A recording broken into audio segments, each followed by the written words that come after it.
Pendiami ke channel Banwan Rak Kubor Baman Lagasmi.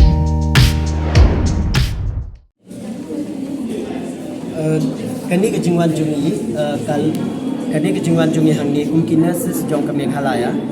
kalong ba halor jong ka ka bangilayo ka man discuss haka khat khandai tarik kaza kalong haka khat khandai tarik ni layo ka man discuss haka bayade bat kani ka recent recruitment ka balalong haka kabala penmi haka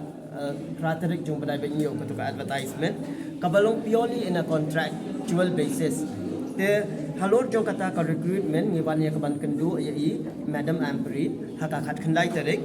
hakaban cancel shwa ya kata ka exam but ban recruit yang in a permanent basis tang ba na kidaw ki bom la kiat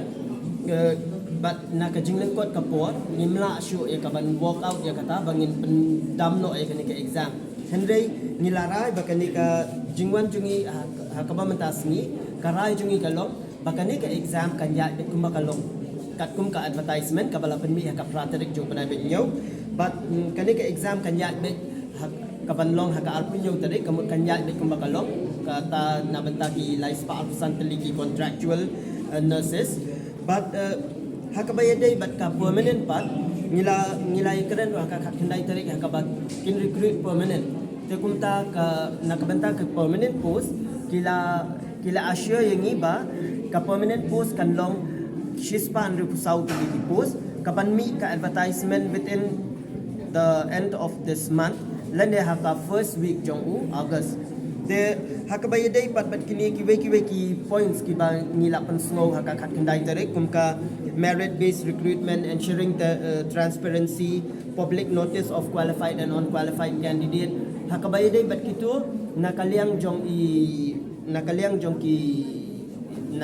DHS bat nakaliang jong madam ampri kilakular bakin buat renti kumba kalong but ya ka timely declaration of result ru kila assure ba kanlong by within 72 hours kamut naka tarik ka bangile exam hadu kata ka simiban penmi ya ka result kanlong within 72 hours but hakabade baka extension of age ke haka khandai tarik ila ong syangi panginya keren syuabat ki several NGOs kum ka ki SU FKJGP and then ka hitu de ka HYC but HYNM or something ki babut ki NGOs de nginya keren syuabat ki ngilada banyak discuss kat tu kan ni te nakaliang jong ki ong kimdon problem nakaliang jong kini ki ayu jong kini ki NGOs tambawala kat taru ngidon kam haka written order lene ka written issue jong ki bala ban aingi ka assurance the sakom jungi madam iong ba nakmata ka age relaxation kidon kam man ya DPH wa namal ba imla ban age relaxation tang nakbenta ki health department hendai kiwe ki department lu kin sadawa dia kaju kumta nakaliang jungi ngin walk out dia kani ka bayade baka age relaxation kata kalong baka age relaxation kanum dei shu tang nadu khatra hadu arpunyo hendai ke de bendai nadu khatra hadu laipo but 10 years extension joka relaxation age nak benta jungi ki SC ST te hakabayade baka refund pat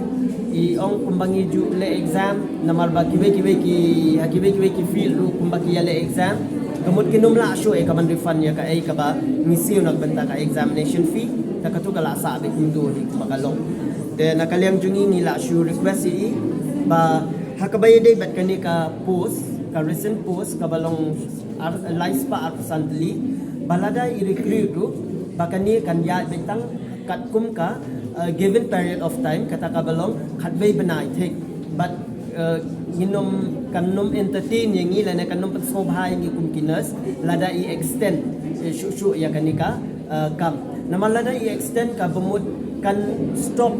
ya ka bakin recruit ya ki permanent de kum tangi request ya ka government lu ya ka bakin kinpet halor kania but bakin recruit in permanent basis